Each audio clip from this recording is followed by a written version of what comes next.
Hello and welcome to Reading Hebrew Congregation's weekly podcast.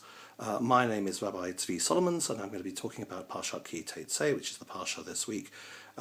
Today is the 16th, tomorrow the 17th of August, and Shabbat services here in Reading are at 7 o'clock in the evening and at 9:30 in the morning. We'd be happy to see you if you're able to come. The Parsha this week talks about clothing. Initially, it talks about the idea of shatnez. You mustn't wear clothing of shatnez, and then it goes on to say what shatnez is. That is wool and linen together.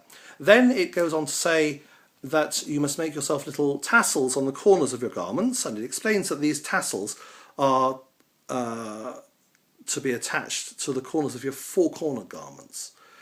Now, the rabbis take this to say that you can make those tassels out of wool, despite the prohibition on shatnez.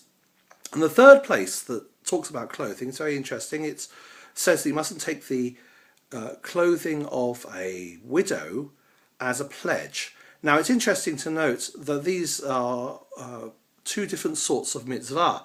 The first one is a mitzvah between man and God. The reason that you put things on in your clothing, or wear particular kinds of clothing, is because God's commanded it, and that's because of our relationship with God. The second one is between man and man. You've got to treat people decently, even when they owe you something, when they owe you money. You still have to behave in a decent and honourable way towards them. So the question then is, what have they got to do with each other? I would say that the common theme, of course, is clothing, but they're actually there for complementary reasons, and let me explain why.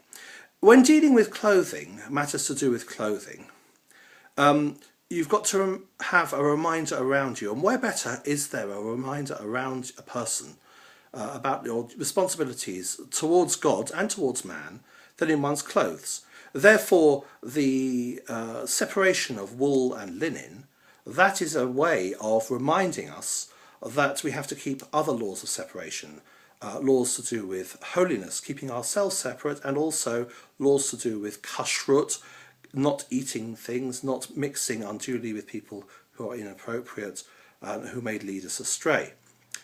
The second mitzvah, the one to do with the tzitzit or fringes, that is to remind us constantly. So the clothes are there to remind us constantly of our identity, and that's also partly what shatnez does. But by the same token, we have to remember that we have a duty towards other human beings. And when engaged in our daily business, it is right that clothing should be something that reminds us that we're not to be hard or difficult with people, even if they owe us quite a lot. We mustn't cause them hardship, and that's what the third mitzvah is about. So the first one is between man and God. The second mitzvah, I would say, is between a person and themselves. And the third one is between man and man.